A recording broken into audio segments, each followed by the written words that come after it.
What is up, farming family? How y'all doing today? Today, we are going to finally be talking about the Bread and Butter Loco series. So they have the standard, elongated, and a hybrid shape, which is all three shapes, which is what you're going to need.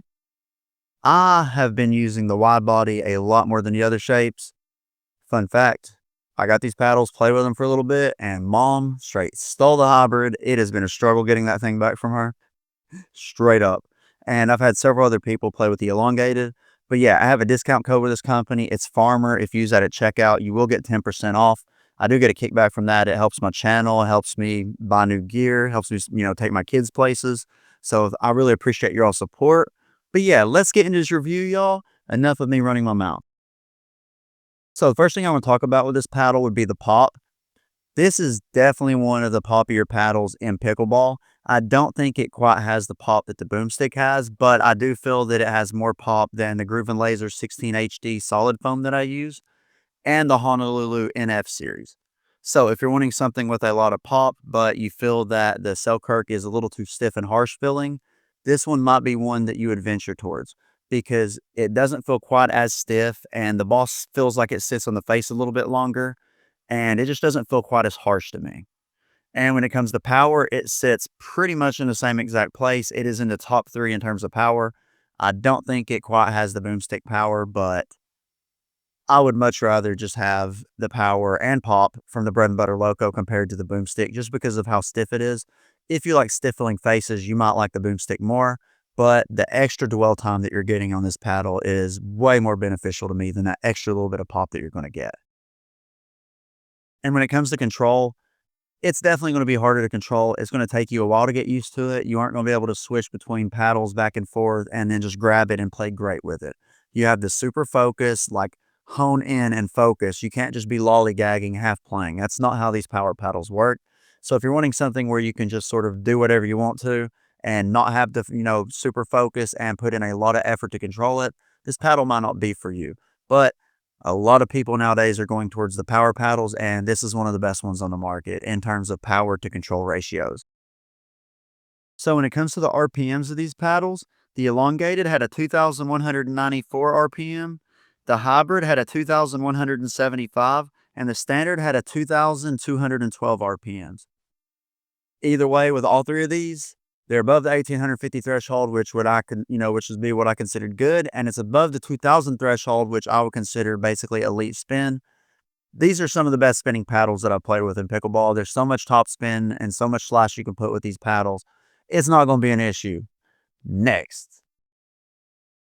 So when it comes to the swing weights of these paddles, the elongated was 119, the hybrid was 114, and the standard was 109.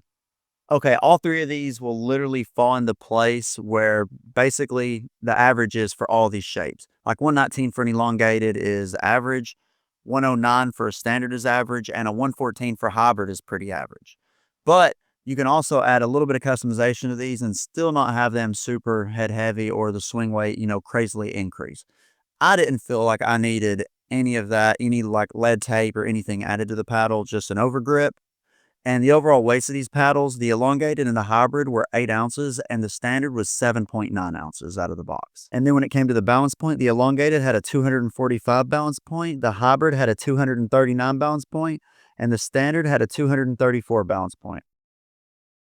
So when it came to the twist weights, the elongated had a 6.21 twist weight, the hybrid had a 6.71 twist weight, and the standard had a 7.3 twist weight. Okay, all three of these have pretty good twist weights, with the hybrid and the standard having exceptional twist weights. The elongated fits right in line with some of the other elongated paddles, but either way, they're not going to just randomly twist in your hands. These are pretty solid paddles overall. And in terms of sweet spots, these have phenomenal sweet spots. I don't have an issue with hitting the sweet spot of this paddle. I feel like it's bigger than a lot of other paddles that are currently on the market. Some of these paddles are having poor swing weights and twist weights, and you're having to let them up. These are just really nice out of the box. There's not much else to say about that. And when it came to the price, these are $199 before my 10% discount code. And do I think it's worth it? Okay, this is where I'm stuck right now, right? Like I'm stuck between the Groove& Laser, the Chorus Phoenix, and the Bread and Butter Loco. as my main paddle. Lately, I've been leaning towards the Bread and Butter Loco standard shape like a lot. I am so comfortable with that now. That's probably going to be my go-to paddle going forward. Absolutely loved it. My mom is using the hybrid shape, and I have a couple of buddies that are probably going to buy the elongated. Anyone that played with this paddle, out of the 2 or 3 paddles that they played with, this was the one that they went for. It's just a phenomenal paddle, and it's under the $200 threshold. They can honestly sell this for like 280 or 333 like Selkirk, and people would still buy this paddle, but it is perfectly priced. But yeah, I hope y'all enjoyed this review, y'all. Hope y'all are doing good, drinking plenty of water. Also eating, I had to add that in there now. I got lightheaded a couple of times where I didn't eat enough food and get enough calories. So I'm gonna push out on y'all. Eat, drink, exercise. Peace, y'all.